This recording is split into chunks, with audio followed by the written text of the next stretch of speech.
আমার মুসলমান বাবাজিরা, বন্ধুরা, অন্তরের কান লাগান। ওই কঠিন বিপদের দিনে ও আমার মুসলমান, যেদিন বাবা তার সন্তান থেকে পলায়ন করবেন, মা তার সন্তান থেকে পলায়ন করবেন, কথা আমার নয় গো, আল্লাহ পাক রব্বুল আলামিন কুরআনুল কারীমে বলছেন, ইয়াউমা ইয়াফিরুল মারউ মিন আখি। ওই কিয়ামতের দিনটা এমন হবে গো, যেদিন তার আপন ভাই ভাইয়ের কাছ থেকে পলায়ন করবে, বাবা তার সন্তান থেকে পলায়ন করবে, মা তার সন্তান থেকে পলায়ন করবে। ওই কঠিন বিপদের দিনে আপনি যদি নবীর রঙে রঙিন হতে পারেন গো, নবীর রঙে যদি রঙিন হতে পারেন, কিয়ামতের দিন আপনাকে কোনো প্রশ্ন করা হবে না। এমনিতেই আল্লাহ পাক রব্বুল আলামিন আল্লাহ তৈরি জান্নাতি মেহমান বানায়া দিবেন। এই ভালোবাসার দরকার আছে না নাই? আমরা ভালোবাসতে পারি নাই, কিন্তু নবীর সাহাবায়ে কেরাম রে পৃথিবীর মানুষ কেমন ভালোবেসেছে এই শিক্ষাটাও দিয়ে গেছেন, দেখায় দিয়ে গেছেন।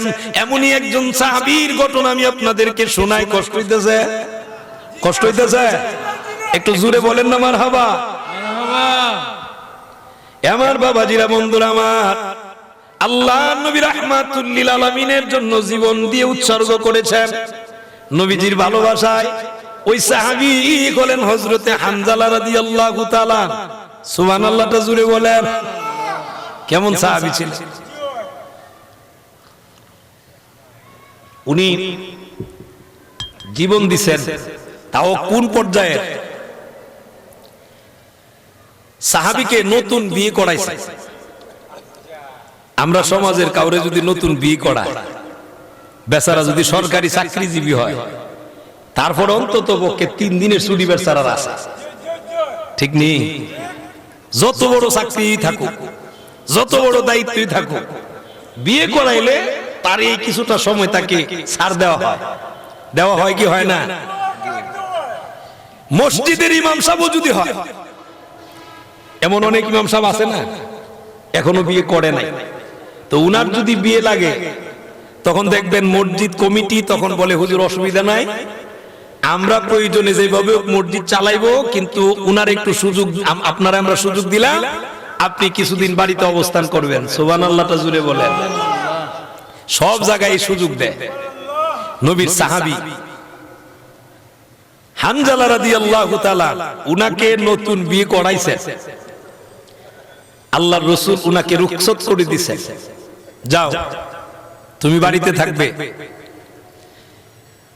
হানজালা রাদিয়াল্লাহু তাআলা উনি বাড়িতে, কিন্তু হঠাৎ করে কে যেন এলান করে দিচ্ছে, আল্লাহর রাসূল বিপদের সম্মুখীন।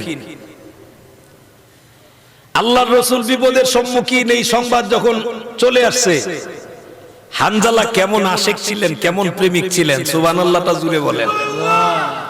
এই কথাই আল্লাহ বলছেন, যদি আমাকে পাইতে চাও, আমাকে ভালোবাসতে চাও, আমার রাসূলের অনুসরণ করা লাগবে, আমার রাসূলকে ভালোবাসা লাগবে। কথা বলেন ঠিক না বেঠিক? যারা বাঁচতে পেরেছে এরাই সফল কাম হয়ে গেছে, দুনিয়াতেও পরকালেও। সুবহানাল্লাহটা জুড়ে বলেন। এ দুনিয়ার ইমানদার মুসলমান, অন্তরের কান লাগান। হযরতে হানজালা রাদিয়াল্লাহু তাআলা ওনার কানের মধ্যে সংবাদ চলে এসেছে, আল্লাহর নবী রাহমাতুল লিল আলামিন বিপদের সম্মুখীন। সংবাদ যখন পাইছে গো, ঠিক ওই মুহূর্তে উনি ফরজ গোসলের জন্য পানির কিনারায় গিয়েছিলেন, কিন্তু ফরজ গোসলটা করতে পারেন নাই, গোসল করেন নাই। ওই অবস্থায় উনি ডাক দিয়ে বলেন, ও বিবি কোথায় গো, আমার তরবারিটা দাও। তরবারি হাতে নিলেন। বিবি জিজ্ঞেস করলেন, ও স্বামী আমার, আসলেন তো ফরজ গোসলের জন্য, গোসলটা পর্যন্ত করলেন না, এখন আপনি তরবারি দিয়ে কি করবেন? আল্লাহর নবীর সাহাবী হানজালা রাদিয়াল্লাহু তাআলা উনি চোখের পানিগুলো ছেড়ে দিয়া কাঁদেন গো, আর ডেকে বলেন, বিবি রে, যেই নবীর জন্য ফরজ গোসল করব গো, ওই নবী যদি বিপদে থাকে, আমি ফরজ গোসল দিয়ে কি করব? এই জন্য আমার তরবারি হাতে নিলাম, রওনা দিলাম, বিদায় দাও গো, দেখা হবে হাসরের ময়দানে। একটু জোরে বলা যাবে কি সুবহানাল্লাহ? কেমন আশা, কেমন মহব্বত, কেমন ভালোবাসা নবীর প্রতি। এ মুসলমান বাবাজিরা, আল্লাহ পাক রব্বুল আলামিন ওয়াদা দিলেন, 1 নাম্বার আমি তোমাদেরকে ভালোবাসবো, 2 নাম্বার আমি তোমাদের পিছনের গুনাহগুলোকে maaf করে দিব। গুনাহ যদি maaf পেতে হয় আল্লাহর রাসূলকে অনুসরণ করার দরকার আছে না নাই? আমার বাবাজিরা কেমন ভাবে করবেন? নবীর সাহাবায়ে কেরাম যেইভাবে মানছেন ওইভাবে মানতে হবে। আল্লাহর নবী রাহমাতুল লিল আলামিনের ওই সাহাবী হযরতে হানজালা এবার পোশাক নিয়ে তরবারি হাতে নিয়ে রওনা হয়ে গেলেন, জিহাদের ময়দানের দিকে রওনা হয়ে গেলেন। ও মুসলমান বাবাজিরা, যেতে যেতে যুদ্ধ করলেন, শহীদ হয়ে গেলেন, শাহাদাত বরণ যখন করলেন, আল্লাহর নবী রাহমাতুল লিল আলামিন সমস্ত শুহাদায়ে কেরামের লাশ যখন একত্রিত করলেন, হঠাৎ করে একজন মহিলা মানুষ উনি দৌড়ায় চলে গেলেন জিহাদের ময়দানে। উহুদের ময়দানের দিকে যখন চলে গেলেন, যাওয়ার পরে জিজ্ঞেস করেন, ও মহিলা, কেন তুমি আগমন করেছো? মহিলাটা জবাব দেয়, ইয়া রাসূলুল্লাহ, আমার স্বামী হানজালাকে গোসল না দিয়ে গো, ওগো নবীজি আপনি দাফন কাফনের কাজ করবেন না, একটু জোরে বলা যাবে কি সুবহানাল্লাহ? নবীজি জিজ্ঞেস করলেন, হানজালা তো জিহাদের ময়দানে আসার কথা না। তখন উনার বিবি জবাব দিলেন, ইয়া রাসূলুল্লাহ, এই ঘটনা। উনি যখন শুনলেন আপনি বিপদের সম্মুখীন, উনি আর দেরি করতে পারেন না, কিন্তু উনি ফরজ গোসলটা করতে পারে নাই। ফরজ গোসল করার আগেই উনি বের হয়ে গেছেন, সেই জন্য আমি এসেছি ওগো নবী, উনাকে ফরজ গোসলটা অন্ততপক্ষে গোসলটা যেন দিয়ে দেওয়া হয়। আল্লাহর নবী রাহমাতুল লিল আলামিন অর্ডার দিলেন। সাহাবায়ে কেরামের ভিতর থেকে একজন সাহাবী উনি তালাশ করে পেলেন হযরতে হানজালার লাশ। যখন পেলেন, পাওয়ার পরে গিয়ে দেখলেন উনার লাশের এই মাথার চুল মুবারক থেকে টপ টপ টপ টপ করে পানি পড়তেছেন জমিনে। একটু জোরে বলা যাবে কি সুবহানাল্লাহ? টপ টপ করে পানিগুলো পড়তেছে। কি মহব্বত, কি ভালোবাসা! আপনারা বলুন তো, নতুন বিয়ে করছেন, স্ত্রীর ভালোবাসা কি উনার ভিতরে ছিল না? একটু জবাব দেন, ছিল কি না? কিন্তু স্ত্রীর ভালোবাসায় তো উনারা আটকাইতে পারে নাই। কেন? রাসূলুল্লাহর ভালোবাসা, আল্লাহর রাসূলের ভালোবাসার চাইতে স্ত্রীর প্রতি ভালোবাসা বেশি। কিন্তু আমরা তো তাই করতেছি। এমন অনেক পুরুষ মানুষ আছে, অনেক পুরুষ মানুষ এই মজলিসেও আছে, যারা স্ত্রীকে খুশি করার জন্য ক্লিন শেভ করেন, স্ত্রীকে খুশি করার জন্য, আপনার সৌন্দর্যতা ধরে রাখার জন্য আপনি টাইট স্কিন প্যান্ট পরেন, আপনি স্ত্রীকে খুশি করার জন্য আপনি কত কিছু করলেন, কিন্তু আপনার নবীরে খুশি করার জন্য কি আপনি নবীর রঙে রঙিন হইতে পারলেন না? এর চাইতে আর বড় কি লাগে?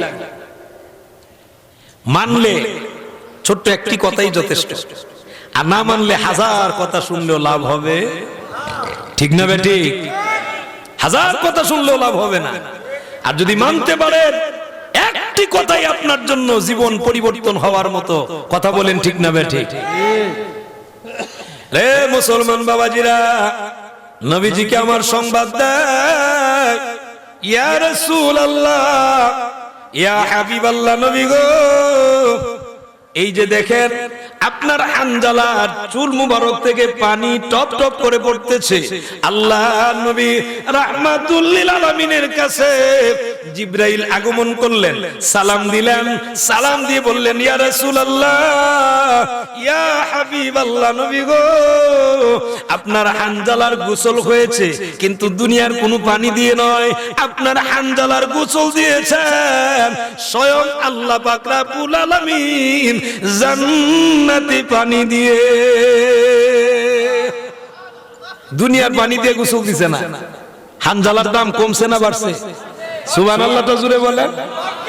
ও ও দুনিয়ার ইমানদার মুসলমান, অন্তরের কান লাগান, একটু মনোযোগী হয়ে যান। আল্লাহ পাক রব্বুল আলামিন কুরআনুল কারীমে ঘোষণা দিয়েছেন, যদি আল্লাহর রাসূলের প্রতি ভালোবাসা বেশি হয়, আল্লাহ পাক রব্বুল আলামিন এই মানুষগুলোর সম্মান বাড়ায় দেন, ইজ্জত বাড়ায় দেন। যেমন হযরত হানজালার ইজ্জত বেড়ে গেছে। ও আমার মুসলমান বন্ধু গো, এখানে যদিও গোসল করা ফরজ, কিন্তু আল্লাহর রাসূলের প্রেম ভালোবাসা এটা হানজালা দুনিয়ার কোন মানুষকে দেখানোর জন্য করে নাই। উনি ভালোবাসছেন রাসূলুল্লাহকে হৃদয় দিয়া, ঠিক কি না? জুড়ে বলা লাগবে, ঠিক কি না? আমার মুসলমান বন্ধু, এমন ভালোবাসা বেসেছেন যার কারণে স্ত্রীর ভালোবাসা হযরতে হানজালাকে আটকাইতে পারে নাই। ও আমার মুসলমান বাবাজিরা, মুতার যুদ্ধের ময়দানে আল্লাহর রাসূল সেনাপতি নিযুক্ত করবেন। আপনাদের কি কষ্ট হইতেছে? সেনাপতি নিযুক্ত করবেন। জিহাদের ময়দানে সেনাপতির প্রয়োজন একজন। কয়জন? একজন। কিন্তু আল্লাহর রাসূল রাহমাতুল লিল আলামিন নাম উল্লেখ করলেন তিনজন। সুবহানাল্লাহ বলবেন না? কয়জনের নাম বললেন? তিনজন। উনি আশেক মানুষ, উনারটা আমরা ফলো না করি। একজন আল্লাহর রাসূল বললেন, জায়েদ এখানে আসো, মজলিসে জায়েদ আসো। জায়েদ ইবনে হারেসা, যাকে আল্লাহর রাসূল লালন পালন করছেন। সুবহানাল্লাহটা জুড়ে বলেন। আমরা জানি জায়েদ রাদিয়াল্লাহু আল্লাহর রাসূলের পালক সন্তান, ঠিক না? জায়েদ ইবনে হারেসা উনি দাঁড়িয়ে গেলেন, লাব্বাইকা ইয়া রাসূলুল্লাহ। আল্লাহর রাসূল বললেন, তুমি মুতার প্রান্তরের, মুতার জিহাদের ময়দানের তুমি সেনাপতি। উনি বললেন আলহামদুলিল্লাহ। দ্বিতীয় আরেকজনের নাম বললেন, মজলিসে কি জাফর ইবনে আবু তালিব আছো? জাফর ইবনে আবু তালিব আল্লাহর রাসূলের আপন চাচাতো ভাই, হযরত আলী রাদিয়াল্লাহু তাআলা আনহুর আপন ভাই। সুবহানাল্লাহটা জুড়ে বলেন। উনি দাঁড়িয়ে গেলেন, লাব্বাইকা ইয়া রাসূলুল্লাহ, আমি তোমাকেও সেনাপতি নিযুক্ত করলাম। তৃতীয় আরেকজনের নাম উল্লেখ করলেন, আব্দুল্লাহ ইবনে রাওয়াহা, তুমি কি এখানে আছো? আব্দুল্লাহ ইবনে রাওয়াহা উনিও বললেন, লাব্বাইকা ইয়া রাসূলুল্লাহ। সুবহানাল্লাহটা জুড়ে বলেন। অথচ আব্দুল্লাহ ইবনে রাওয়াহা নতুন খালি বিয়ে করছেন। তিনজন প্রস্তুতি নিলেন। আল্লাহ রাসূল বললেন, তোমরা চলে যাও, তোমাদের পরিবার পরিজনের কাছ থেকে তোমরা বিদায় নিয়ে আসবে, জিহাদের ময়দানে যাবে। এই তিনজন সেনাপতির পরেও আল্লাহ রাসূল বলছেন, আব্দুল্লাহ ইবনে রাওয়াহার পরে যিনি পতাকা ধরবেন, আল্লাহর রাসূল বলছেন, সুবহানাল্লাহটা জুড়ে বলেন। রে মুসলমান বন্ধু, একটা জিহাদের ময়দানে সেনাপতির প্রয়োজন একজন, কিন্তু আল্লাহর রাসূল রাহমাতুল লিল আলামিন তিনজনকে যখন নাম উল্লেখ করলেন, তিনজনকে বললেন, তোমরা চলে যাও, তোমরা তোমাদের বাড়িতে চলে যাও, পরিবার পরিজনের কাছ থেকে বিদায় নিবা। ও আমার মুসলমান বন্ধু, এর ভিতরে একজন যায়েদ ইবনে হারেসা রাদিয়াল্লাহু তাআলা, উনি বলেন, ইয়া রাসূলুল্লাহ, ওগো নবীজি, আমার তো বিদায় নেওয়ার দরকার নাই গো, আপনি রাহমাতুল লিল আলামিন অর্ডার দিবেন। আমার আম্মা জান উম্মাহাতুল মুমিনিন মা আয়েশা সিদ্দিকা রাদিয়াল্লাহু তাআলা আনহা, উনি শুনতে পেয়েছেন, আমার অনুমতি হয়ে গেছে, সুতরাং আমি আর কারো কাছ থেকে বিদায় নেওয়া লাগবে না। একটু জোরে বলা যাবে কি সুবহানাল্লাহ? কোনো আপত্তি দেয় নাই। আর আমরা এমন, যদি বলা হয় মসজিদে 10 মিনিট একটু সময় বসেন, ইমাম সাহেব নসিহতমূলক কথা বলবেন, তাড়াতাড়ি উঠতে বাইরে যায়। কথা বলেন না কেন? উঠতে বাইরে জায়গা কেন? কোন না, আমার কাজ আছে, আমার ঝামেলা আছে। আচ্ছা বলেন তো, এত ঝামেলা, মালাকুল মউত যদি ওই মুহূর্তে এসে হাজির হয়, কথা বলেন, একটু জুড়ে বলেন না। এ সময় কাজ কাম থাকবো নি? হ্যাঁ, সাজ্জাদের নাম তো আপনারা শুনছেন না? কি বড় ধনী, যখন শুনলেন আল্লাহ জান্নাত বানাইছে, তো সাজ্জাদ কথা আমিও জান্নাত বানাইলাম। বানায়া উদ্বোধন করতে গেলে একলা পা উপরে আর একলা পা নিচে, খালি দিছি, এখনো জমিনে লাগাইতে পারছে না। এই ফাঁকা অবস্থায় ওই আল্লাহ অর্ডার দিছে, মালাকুল মউত কে, আর মালাকুল মউত আইজা ফকির বেশে বললেন, সাবধান, একলা পা যেই বাবা সেইভাবেই থাকো। উনি দমক দেখে, তুমি হ্যাঁ ফকির ঢুকলো কিভাবে? মালাকুল মউত আজরাইল, উনি বলেন আমাকে দমক দিয়েন না। সুবহানাল্লাহ কয় না, দমক দিয়েন না। ও কি সাহস, তুমি কিভাবে ঢুকলা? আপনি কি আমারে ফকির মনে করছেন? কে? আমি মালাকুল মউত। এখন আপনারা বলেন তো ওই সময় অবস্থাটা কি হয়েছে? যেই মাত্র বলছেন মালাকুল মউত, এখন ভাই সাহেবের ভাইজামা গরম না ঠান্ডা? কি গরম হইছে বুঝেন? এখন নরম, এখন নরম হয়ে কয় বড় শখ কইরা বানাইছিলাম জান্নাতটা। এখন নরম হয়ে বলে বড় শখ কইরা বানাইছিলাম জান্নাতটা, এত সুন্দর করে সাজাইছি, একটু নজর খালি দেখবো, ভিতরে ঢুকবো আর বাহির হইব। মালাকুল মউত আজরাইল বলেন 1 সেকেন্ডেরও সুযোগ দিবে? কি বলেন, দিবে? তো যেহেতু সুযোগ নাই, তাইলে আর বাহাদুরি করে লাভটা কি? বাহাদুরি করে লাভ নাই তো। আপনি যত নরম হবেন, যত নমনীয় হবেন, আল্লাহর পক্ষ থেকে আপনার উপরে তত রহমত নাজিল হতে থাকবে। নরম হওয়ার দরকার আছে না নাই?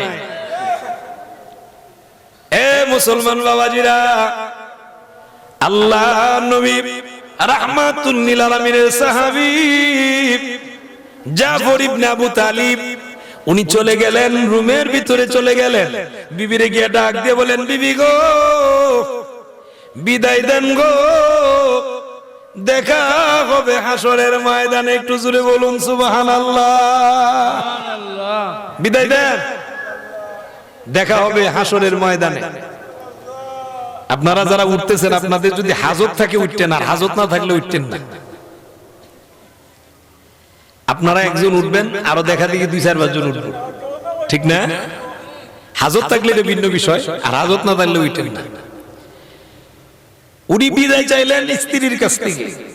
স্ত্রী বিদায় দেওয়ার আগে জিজ্ঞেস করেন, স্বামী আল্লাহ রসুল আপনাকে সেনাপতি নিযুক্ত করছেন, আমি বাধা দিব না, কিন্তু আপনি জনমের মতো বিদায় চাচ্ছেন, এটার রহস্য তো বুঝলাম না, কারণটা কি? আচ্ছা যাক, বিদায় চাইছেন তো চাইছেন, আমার একটু সুযোগ দেন, আমি একটু দোয়া করি। কত দোয়া করেন? উনি দোয়া ধরলেন, আল্লাহ আমার ছোট ছোট বাচ্চা আছে, আমার স্বামীরা আপনি জিহাদের ময়দান থেকে গাজী বানায় পাঠাই দিয়ে। উনি উনার তরবারিটা বের করলেন, তরবারির উল্টা পৃষ্ঠ দিয়ে আস্তে করে আঘাত দিলেন। আস্তে করে যখন আঘাত দিলেন, স্ত্রী তাকাইলেন, জাফর ইবনে আবু তালিব রাদিয়াল্লাহু তাআলা, উনি তখন বললেন, ও বিবি, এমন দোয়া করিয়েন না যেই দোয়া আল্লাহর দরবারে কবুল হবে না, এমন দোয়া কইরেন না। ও স্বামী, কেন আপনি এমন কথা বললেন? আমি যদি আপনার জন্য দোয়া করি, আমার বিশ্বাস আমার আল্লাহ কবুল করবেন। আপনিও আমার জন্য দোয়া করলে আল্লাহ দোয়া কবুল করবেন, কিন্তু আপনি বলতেছেন এমন দোয়া যেন না করি যেই দোয়া করলে গো আল্লাহ কবুল করবেন না। রহস্যটা কি জানতে চায়?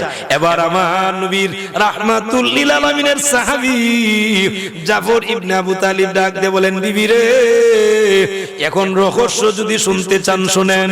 আমার আগে একজন সাহাবীর নাম নবীজি উল্লেখ করে দিয়েছেন, আমার পরেও আরেকজন সাহাবীর নাম উল্লেখ করে দিয়েছেন। যেহেতু দুইজনের মাঝখানে আমার নামটা, ও বিবি, এতেই প্রমাণিত হয়ে যায় গো জিহাদের ময়দানে আমি শাহাদাত বরণ করব। শহীদ হবেন জানেন, বুঝতে পারেন, কিন্তু আপত্তি জানেন না। ইচ্ছা করলেই তো বলতে পারত, ওগো নবী আমার একটু রুখসত দেন, আমার ছোট ছোট বাচ্চারা আছে, বলতে পারতেন। কিন্তু নবীর সাহাবায়ে কেরাম রাসূলকে এমন ভাবে মানেন, এমন ভাবে মানেন, সন্তান ছাড়তে পারে, বাড়ি ছাড়তে পারে, সব ছাড়তে পারে, কিন্তু আল্লাহর রসুল ছাড়তে পারে না। কথা বলেন ঠিক না বেঠিক? রসুল ছাড়তে পারে না। আর আমরা এমন, আমরা প্রয়োজনে রাসূলুল্লাহর সব ছাড়তাম পারি, কিন্তু আমরা দুনিয়ার ভালোবাসা ছাড়তে পারি। যেমন আপনার মনে করেন 3টা দোকান আছে, এখন নামাজের দাওয়াত দিলে বেচারা বলে কি জানেন নি, হুজুর সময় ভাই না তো, 3টা দোকান, এই 3টা দোকান সামলানি, 3টা দোকানের কর্মচারী, সবকিছু দেখাশোনা করাটা কম কাজ না হুজুর, কিন্তু পারি না তো, চেষ্টা করি পারি না। আচ্ছা আপনারা বলেন, চেষ্টা করলে নামাজ পড়লে হইলে না? কথা বলেন, চেষ্টা যদি করতো নামাজ তো পড়তো। তার মানে এটা চেষ্টা করে না, এটা হইলো দুকাবাজি করা, ঠিক কিনা? কিছু মানুষ এমন আছে কোনো কাজ নাই, কিন্তু এরপরও আপনি দিনের কথা বললে, আল্লাহ রসুলের কথা বললে এই কথা থেকে বসতে রাজি না, বেচারা সময় পায় না, সময় নাই। এরকম লোক আছে না নাই? আর নবীর সাহাবায়ে কেরাম কোনো আপত্তি জানায় না, আল্লাহর রসুলের প্রতি কি প্রেম, কি ভালোবাসা, যার কারণে কোনো আপত্তি নাই। সুবহানাল্লাহটা জুড়ে বলেন, আর একটু জুড়ে বলেন আল্লাহু আকবার। এ মুসলমান বাবাজিরা, এবার জাফর ইবনে আবু তালিব ডাক দিয়ে বলেন, বিবি গো, নিশ্চিত হওয়া যায় আমি শাহাদাত বরণ করব, বিদায় দেন। এই জন্য আপনার কাছে বলেছি, ও বিবি বিদায় দেন গো, জনমের মতো আপনি আমারে বিদায় দেন। এবার উনি বিদায় দেয়, উনিও কাঁদেন গো, সন্তানগুলো আব্বা আব্বা বলে কাঁদেন, কিন্তু একটিবারের জন্য জাফর ইবনে আবু তালিব রাদিয়াল্লাহু তাআলা উনি ওই সন্তানগুলোর ভালোবাসায় সন্তানগুলোর কাছে থেকে যায় না, আল্লাহর রাসূলের মহব্বতে, আল্লাহর রাসূলের ভালোবাসায়, আল্লাহর রাসূলের হুকুম মানার জন্য উনি ওই জায়গা থেকে জিহাদের ময়দানের দিকে ছুটে চললেন। এটা রাসূলুল্লাহর ভালোবাসা, ঠিক না বেঠিক? 3 নাম্বার আরেকজন সাহাবী আব্দুল্লাহ ইবনে রাওয়াহা রাদিয়াল্লাহু তাআলা, এবার উনি চলে গেলেন, উনি নতুন বিয়ে করছেন। বাবারা গো, যাকে বিয়ে করছেন উনি বড় সুন্দরী, সৌরসী, সুবহানাল্লাহটা জুড়ে বলেন, খুব সুন্দরী। আব্দুল্লাহ ইবনে রাওয়াহা, এই আব্দুল্লাহ বড় যুবক, সুন্দর যুবক, খুব সুন্দর। এবার উনি চলে গেলেন, দরজার সামনে যখন চলে গেছেন রে, বাহির দিক থেকে গিয়ে সালাম দিলেন। সালাম দেওয়ার পরে বিবি সালামের জবাব দিলেন, কে আপনি? এবার আব্দুল্লাহ ইবনে রাওয়াহা জবাব দেয়, আমি আপনার স্বামী আব্দুল্লাহ। সুবহানাল্লাহটা জুড়ে বলেন, আমি আপনার স্বামী আব্দুল্লাহ। স্ত্রী বলেন, দরজা ওপেন, আপনি ভিতরে প্রবেশ করেন। সুবহানাল্লাহটা জুড়ে বলেন। কিন্তু উনি বলেন, না, ভিতরে ঢুকবো না। কেন? ভিতরে ঢুকবো না এই জন্য, যদি আমি ভিতরে ঢুকি, আপনি যদি আমাকে প্রেম নিবেদন করেন, আর আমি যদি আপনার প্রেম নিবেদনের মধ্যে আটকা পড়ে যায়, আমি আমার রাসূলুল্লাহর আশিক হতে পারবো না, আল্লাহর রাসূলের হুকুম পালন করতে পারবো না, সেই জন্য আমি ভিতরে প্রবেশ করব না। একটু জোরে বলা যাবে কি সুবহানাল্লাহ? চিন্তার বিষয়। এই জায়গাটাতে একটু নিজেকে দাঁড় করায় চিন্তা করেন তো, এই জায়গাটাতে একটু দাঁড় করায় নিজে নিজে একটু চিন্তা করে দেখেন তো, আমরা কোথায় আছি? নবীর সাহাবায়ে কেরাম জান্নাতি কি আর এমনি হইছেন? জান্নাতের পাখি কি আর এমনি হইছেন? আল্লাহ রাসূল কি কেমন মানাটা মানছেন? সুবহানাল্লাহ জুড়ে বলুন। আমরা তো মানতে পারতাছি না, ঠিক না বে ঠিক? ও বিবি বিদায় দেন গো, জনমের মতো আপনি আমারে বিদায় দেন। এবার বিবি ডাক দিয়ে বলে, ও স্বামী আমার, আল্লাহ নবী রাহমাতুল লিল আলামিন দয়ার নবীজি আপনাকে জিহাদের ময়দানের সেনাপতি নিযুক্ত করেছেন। আমি আপনাকে বাধা দিব না, কিন্তু আপনাকেও আমি দেখি নাই, আপনিও তো আমাকে একটু দেখেন নাই। দয়া করিয়া একটু সময়ের জন্য যদি গো আপনি রুমের ভিতরে প্রবেশ করতেন, আমি শুধু আপনাকে একটু নজর দেখতাম। জোরে বলা যাবে কি সুবহানাল্লাহ? একটু খালি দেখবো, একটু সময় দেখলে পরকালে আপনার আমি সহজে চিনতে পারবো, এজন্য ভিতরে প্রবেশ করে। ঠিক ওই মুহূর্তে আব্দুল্লাহ ইবনে রাওয়াহা উনি বললেন, ও বিবি, আমি বললাম প্রবেশ করব না, পরিচয় তো চাচ্ছেন, কিয়ামতের দিন আপনি আমাকে চিনার জন্যই তো পরিচয় চাচ্ছেন। তবে শুনে রাখেন, আপনি যদি ধৈর্য ধারণ করতে পারেন, আপনি যদি সবর করতে পারেন, কিয়ামতের দিন মহান আল্লাহ পাক রব্বুল আলামিন আপনার সাথে আমার পরিচয় ঘটায়া দিবেন। কি বিশ্বাস, কি ইয়াকিন, কি ভালোবাসা, আর আমাদের কি ভালোবাসা, কথা বলেন ঠিক না ঠিক? আরে আল্লাহ আপনার বন্ধুর ভালোবাসা আমাদের হৃদয়ের ভিতরে ভরপুর করে দিন, সকলে বলে আমিন, আরো জোরে বলে আমিন। চলে গেছেন জিহাদের ময়দানে। ও দুনিয়ার মুসলমান, আল্লাহর নবী রাহমাতুল লিল আলামিন দয়ার নবীজি মসজিদে নববী থেকে আল্লাহর নবী রাহমাতুল লিল আলামিন বলেন, আমার সাহাবী যায়েদ ইবনে হারেসা শহীদ হয়ে গেলেন। সুবহানাল্লাহ গন্না বর্ণনা দিতেছেন। এবার পতাকা নিলেন কোন সাহাবী? এখন পতাকা নিলেন জাফর ইবনে আবু তালিব। উনিও বীর বিক্রমের মতো যুদ্ধ করতেছেন। আল্লাহ রাসূল বলতেছেন এবার শহীদ হয়ে যাচ্ছেন। জাফর ইবনে আবু তালিব শহীদ হয়ে গেলেন, কিন্তু বীর বিক্রমের মতো আল্লাহর রাসূলের কথাগুলো মেনেছেন। সুবহানাল্লাহ, জুড়ে বলেন।